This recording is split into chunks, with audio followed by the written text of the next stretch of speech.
Hello friends, welcome back to my YouTube channel. तो फिर से आप लोगों को एक नए वीडियो में स्वागत है। इसमें हम लोग देखने वाले हैं श्रम विभाजन जाति प्रथा, जो हमारे चैप्टर फर्स्ट है उसका वन शॉट, जो क्रैश कोर्स का डे वन आज है। इसमें हम लोग क्रैश कोर्स फर्स्ट डे श्रम विभाजन जाति प्रथा वन शॉट, यानी इसमें हम पूरा कहानी को समझेंगे। तो चलिए स्टार्ट करते हैं, कहानी स्टार्ट किया जाए।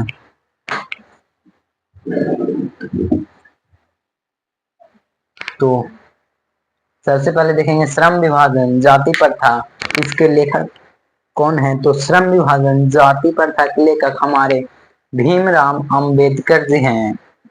भीमराव अंबेडकर जी हैं, जिनका जन्म 14 अप्रैल 1891 ईस्वी को। पहले लेखक परिचय देख लेते हैं, उसके बाद कहानी को समझेंगे। तो हम लोग पढ़ेंगे आज कौन सा, तो श्रम विभाजन जाति प्रथा जो पार्ट वन है, जिसका वन शॉट देखने वाले हैं, जिसमें बिहार के Bihar board, UP board, Jharkhand board, यानी सभी बोर्डों के लिए उपलब्ध है। इसलिए आप लोग इस वीडियो को अंत तक जरूर देखिएगा। श्रम विभाजन एवं जाति प्रथा, यानी श्रम के आधार पर लोगों को बांट देना ही श्रम विभाजन कहा जाता है। जैसे कि कोई लोहार जाति का है, लोहार जाति का, तो वह लोहार का ही काम करेगा, लोहार का ही काम करेगा। दम जो आपके हेडिंग में लिखा हुआ है उसी के आधार पर है श्रम विभाजन एवं जाति प्रथा। श्रम जो मेहनत, और जाति प्रथा यानी कार्य के आधार पर लोगों को ही बांट देना श्रम विभाजन जाति प्रथा कहा जाता है। तो यह कौन सी विधा है, तो विधा में होगा, यह निबंध है, निबंध है, ऑब्जेक्टिव आएगा। श्रम विभाजन जाति प्रथा पाठ के क्या चीज है, तो निबंध। संविधान का जनक जो हमारे भीमराव अंबेडकर जी हैं, जिनका जन्म 14 अप्रैल 1891 ईस्वी को मध्य प्रदेश के महू नामक क्षेत्र में हुआ था, और वह एक दलित परिवार से बिलोंग करते थे, यानी दलित यानी निचले जाति से वह बिलोंग करते थे। हमारे भीमराव अंबेडकर साहब जी, भीमराव अंबेडकर निचले जाति से हमारे ये बिलोंग करते थे, लेकिन निचले जाति से बिलोंग करने के बावजूद ये संविधान के पिता के नाम से जाने जाते हैं।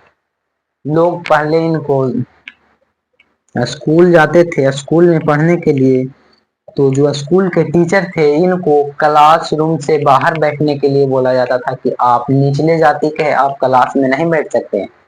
लेकिन अब वही हमारे भीमराव अंबेडकर साहब ने, संविधान निर्माता, जो पूरे भारत में इनका पूजा किया जाता है, पूजा किया जाता है हमारे भीमराव अंबेडकर साहब जी का। लेकिन पहले इनसे लोग नफरत करते थे कि ये तो निचले जाति का है, हम लोग के साथ कैसे रहेगा, कैसे पढ़ेगा। अगर भीमराव अंबेडकर जी को किसी दूसरे जगह जाना होता था, तो वह मान लीजिए कि वह किसी ब्राह्मण ब्राह्मण के गांव से होकर जाना पड़ता था, तो वहां के लोग, जो निचले जाति के लोग जाते थे, उनके पीछे जो तार होता है, उसको जो घाघरा होता है उसको बांध दिया जाता था, ताकि पीछे से जाए और पीछे से सब साफ होते जाए, पैरों वाला निशान था वह साफ होते जाए। इतना भेदभाव हमारे भीमराव अंबेडकर के साथ किया जाता था। और कि एक बार की बात है, भीमराव अंबेडकर साहब कुछ कार्य की वजह से मार्केट यानी बाजार जा रहे थे, और वह जा रहे थे क्या चीज से, बैलगाड़ी से। और बैलगाड़ी वाले को यह पता नहीं था कि ये निचले जाति से बिलोंग करते, तो रास्ते में जाते जाते बैलगाड़ी वाले ने इनसे पूछ ही लिया। तो यह बोले कि हम एक दलित परिवार से आते हैं। तो बैलगाड़ी वाले जानते हैं, तुरंत गाड़ी को रोक दिया और बोला कि तुम पहले क्यों नहीं बताया कि तुम निचले जाति से बिलोंग करता है। उसके बाद बैलगाड़ी वाले ने इनको उतार दिया और बोला अगर तुमको हमारे बैलगाड़ी पे जाना है तो 2 गुना पैसा लगेगा। मान लीजिए वहां का पैसा था 5 पैसा, पहले के जमाना में 5 पैसा, तो 5 पैसा लग रहा है तो इनको कितना देना पड़ रहा था? 10 पैसा। 10 पैसा तो देते थे, लेकिन इसके बावजूद भी इनसे बोला जाता था कि आप ही बैलगाड़ी को चलाए और हम बैठेंगे, आप चलाइए। इतना तक के बाबा भीमराव अम्बेडकर के साथ हुआ। जब निचले जाति के लोग पानी भरने के लिए कुएं पे जाते थे, अगर वहां से ब्राह्मण भी पानी ले जाता है और इन लोगों ने पानी वहां से निकाल लिए कुएं से, तो दोबारा ब्राह्मण लोग उस कुएं से पानी नहीं पीते थे। इतना नफरत करते थे निचले जाति से लोग। लेकिन अब ऐसा नहीं है। अब तो भारतीय संविधान के निर्माता हमारे भीमराव अंबेडकर साहब, जो संविधान के 19वें धारा में हमारे भारतीयों को स्वतंत्रता का अधिकार दिया गया है कि आप लोग जहां मन है वहां टहल सकते हैं, घूम सकते हैं। लेकिन पहले ऐसा नहीं था।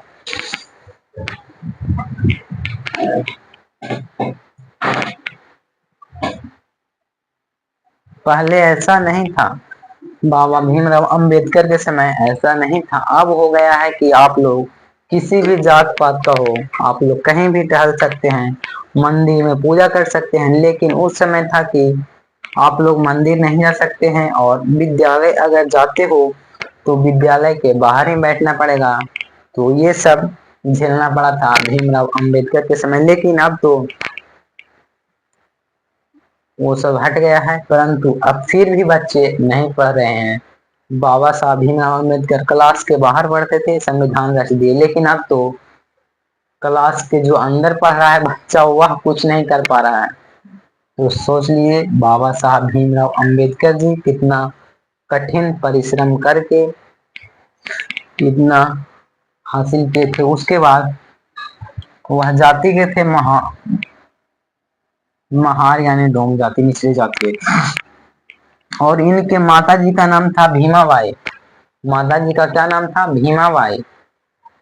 माता जी का नाम भीमाबाई और पिताजी का नाम रामजी सकलपाल। ऑब्जेक्टिव आता है भीमराव अंबेडकर के माता जी का नाम क्या था? तो रामजी भीमाबाई। और इनके पिताजी का नाम क्या है? रामजी सकलपाल। और हमारे भीमराव अंबेडकर जी का विवाह किनके साथ और कब हुआ? तो भीमराव अंबेडकर की शादी हुआ था रमाबाई के साथ 1924 ईस्वी में। 1906 ईस्वी में इनका विवाह हुआ था और 1907 में इन्होंने मैट्रिक की परीक्षा दी थी। तो सोच लीजिए जब वह लगभग 15 वर्ष के थे, 15 वर्ष के थे, तब इनका इनका विवाह इनका विवाह रमाबाई के साथ हुआ। और जब इनका विवाह हुआ तो इनका टोटल 5 पुत्र हुआ था। लेकिन उस समय लोग छोटे जाति से नफरत करते थे, तो कुछ जब इनमें से इनके 4 पुत्र की मृत्यु हो गई। कैसे? कुछ बीमारी था, इसकी वजह से डॉक्टर निचले जाति के लोग के तो इलाज नहीं करते थे। इसके कारण भीमराव अंबेडकर की 4 पुत्र की मृत्यु हो गई थी और एक ही पुत्र बचा था। तो भीमराव अंबेडकर के टोटल 5 पुत्र थे, लेकिन 4 पुत्र की मृत्यु हो गई थी और एक पुत्र था जिंदा। इतना लोग नफरत करते थे निचली जाति से पहले। और जब यह 15 वर्ष के थे तब इनकी शादी हो गई थी और क्लास 9th में थे। सोच लीजिए 1906 में शादी हुआ, तब वह 9th क्लास में थे, 9वीं में थे। क्योंकि उस समय बाल विवाह होता था। बाल विवाह विवाह होता था। बाल विवाह विवाह लेकिन अब बाल विवाह को समाप्त कर दिया गया है। अब बाल विवाह करिएगा तो उनके माता और पिता पे कानूनन अपराध है। लेकिन पहले जब 9th क्लास में थे तो भीमराव अंबेडकर जी का शादी हुआ था। उसके बाद इनके तीन प्रेरक व्यक्ति, यानी जो तीन प्रेरक व्यक्ति भीमराव अंबेडकर जी के थे, जिनसे बाबा साहब भीमराव अंबेडकर की उन्नति यानी अपने जीवन में कुछ बड़ा कर सके, वो तीनों व्यक्ति कौन कौन है? तो पहला है बुद्ध यानी महात्मा बुद्ध, दूसरा कबीर यानी कबीर दास, इनके जीवन के प्रेरक व्यक्ति रहे, और ज्योतिबा फुले। यही तीनों ऑब्जेक्टिव आएगा आपसे आपके एग्जाम में। भीमराव अंबेडकर के जीवन के तीन मुख्य प्रेरक व्यक्ति कौन कौन है? 2 अंकीय प्रश्न भी आ जा सकता है यहाँ से। तो पहला बुद्ध, दूसरा कबीर, तीसरा ज्योतिबा फुले। भीमराव अंबेडकर के मुख्य तीन व्यक्ति थे बुद्ध, कबीर और ज्योतिबा फुले। तो आई होप आप लोगों को इतना समझ में आ गया होगा। फिर से एक बार बता देते हैं, हम लोग श्रम विभाजन, जाति प्रथा जो एक प्रकार का निबंध है और संविधान के जनक बाबा साहब भीमराव अंबेडकर, जिनका जन्म 14 अप्रैल 1891 ईस्वी को मध्य प्रदेश के महू क्षेत्र में हुआ था, और वह एक दलित परिवार से यानी निचले परिवार से बिलोंग करते थे। उनके महार जाति से थे। उनके माता जी का नाम भीमाबाई और उनके पिताजी का नाम रामजी सकरपाल था। विवाह उनका 1906 में हुआ था। किसके साथ हुआ? रमाबाई के साथ हुआ। तो विवाह हो जाने के बाद उनका कुल 5 पुत्र था, जिसमें 4 पुत्र की मृत्यु हो जाती है और एक पुत्र रहता है, और वह मैट्रिक 1907 में किए थे। और आपसे पूछे जाएगा एग्जाम में, पीएचडी कब किए थे? तो पीएचडी 1916 ईस्वी में किए थे। इंपॉर्टेंट क्वेश्चन है, पीएचडी भीमराव अंबेडकर साहब कब किए थे? 1916 में, ऑब्जेक्टिव आता है। उसके बाद भीमराव अंबेडकर के जीवन के तीन मुख्य प्रेरक व्यक्ति कौन कौन हैं? बुद्ध, कबीर, ज्योतिबा फुले। तो आई होप आप लोगों को इतना समझ में आ गया होगा। चलिए अब आगे बढ़ते हैं।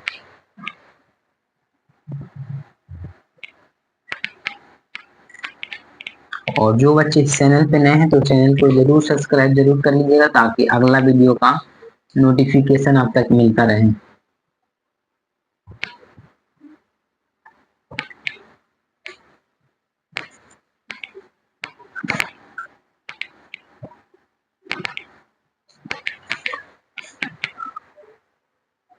प्रथम भाषण सम्मेलन, इसके बाद प्रथम भाषण सम्मेलन कहाँ हुआ था?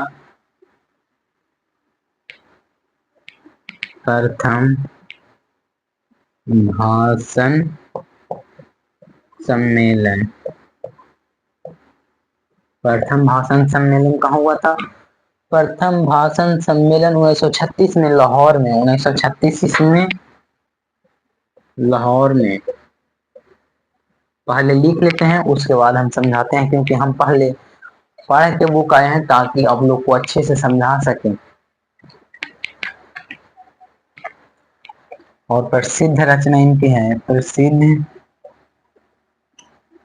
रचना कौन कौन से है? जो इम्पोर्टेंट है वही लिखा है। The caste in India, the caste in India, यही इम्पोर्टेंट है सबसे ज्यादा।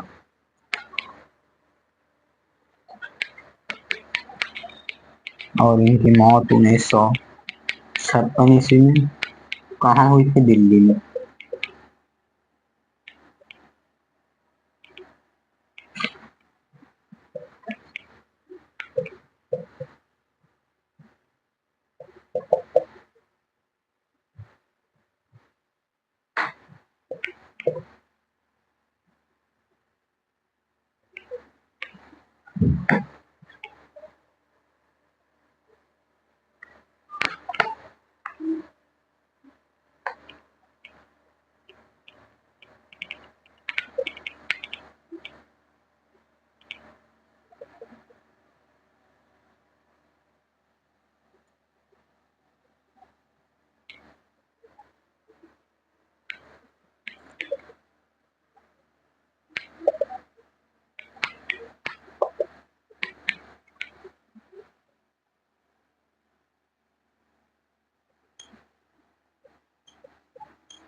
चलिए अब चलिए इस कहानी को अच्छे से समझते हैं।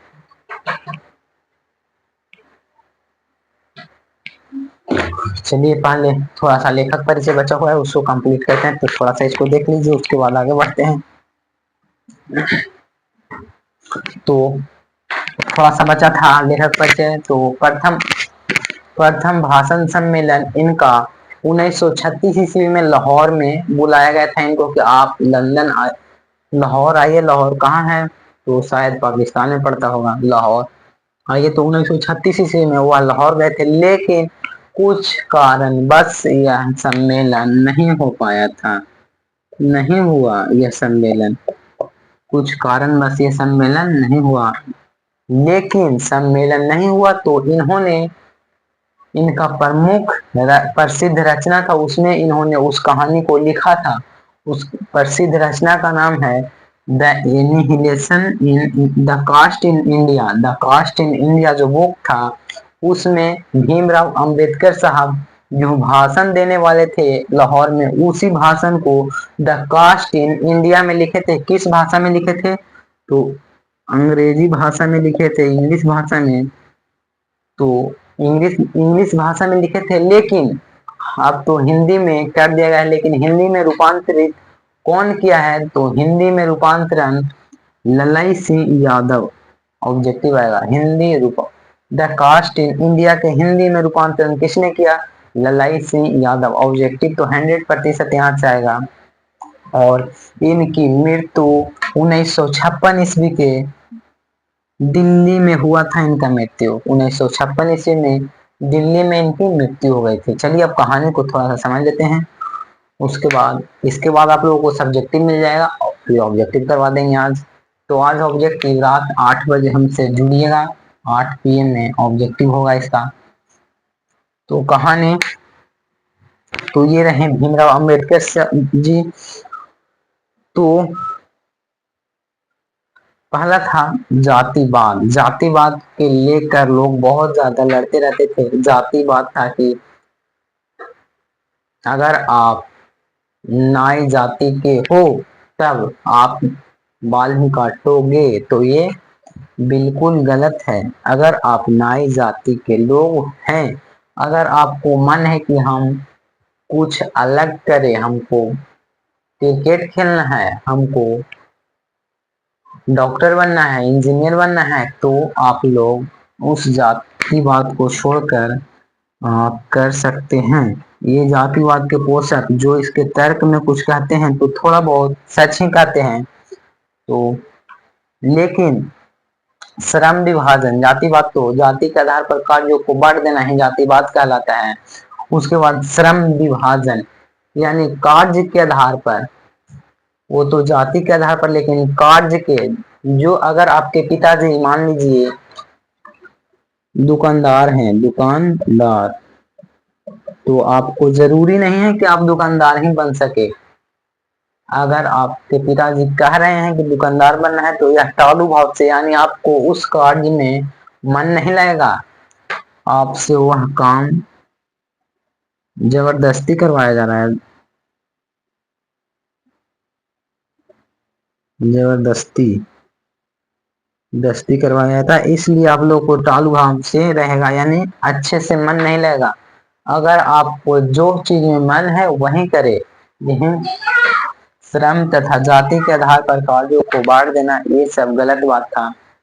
उसके बाद था कि इसका मतलब है, टालू भाव का मतलब है कि अगर तुम शर्मा जाति के हो तो तुम्हारा मन है कि हम सिंगर बने, लेकिन तुमको बाल काटने के लिए कहा जा रहा है, बाल काटने के लिए कहा जा रहा है, तो मन नहीं लगेगा, क्योंकि टालू भाव से उस पे आपको जबरदस्ती जोर दिया जा रहा है कि तुम यही करो। लेकिन उसमें आप लोगों को मन नहीं करेगा और आप लोग सक्सेस नहीं हो सकते उसमें, इसलिए जो मन है वो कर सकते हैं। अब हमारे भारतीय संविधान 19 के अनुच्छेद में भारतीय स्वतंत्रता का अधिकार दिया गया है, जिसमें किसी भी व्यक्ति को किसी जगह घूमने की स्वतंत्रता, रहने की स्वतंत्रता, खाने पीने बोलने की स्वतंत्रता, सारा चीज दिया गया है। तो यही था। मान लीजिए कि एक बच्चे जन्म लेता है तो मान लीजिए एक बच्चा जब किसान घर में जन्म लेता है, पैदा हुआ, तो लोग कहते हैं कि तुम्हारा बेटा भी किसान बनेगा, लेकिन यह कहना गलत है। कि किसान कहना गलत है, हो सके उसका बेटा अलग कुछ कर सके, लेकिन ये गलत है। मोची का बच्चा पैदा हो तो मोची नहीं रह सकता, क्योंकि वह दूसरा कार्य भी कर सकता है। तो इस चैप्टर में इसी के बारे में चर्चा किया गया था, श्रम विभाजन जाति पर था। श्रम कार्ड जाति ये सब के आधार पर बांट देना ही कहलाता है श्रम विभाजन जाति पर था, जो बिल्कुल गलत था। लेकिन अब तो सारा चीज हमारे भीमराव अम्बेडकर जी स्वतंत्रता का अधिकार दे दिए हैं। तो आई होप आप लोगों का क्लास आज अच्छा लगा होगा। तो अच्छा लगा तो एक प्यारा सा कमेंट, और चैनल पे नए हैं तो सब्सक्राइब जरूर कर दीजिएगा। फिर मिलते हैं ऐसा ही नेक्स्ट वीडियो में, तब तक के लिए पढ़ते रहिए, हंसते रहिए, मुस्कुराते रहिए। Thank you, thanks for watching. मिलते हैं नेक्स्ट वीडियो में।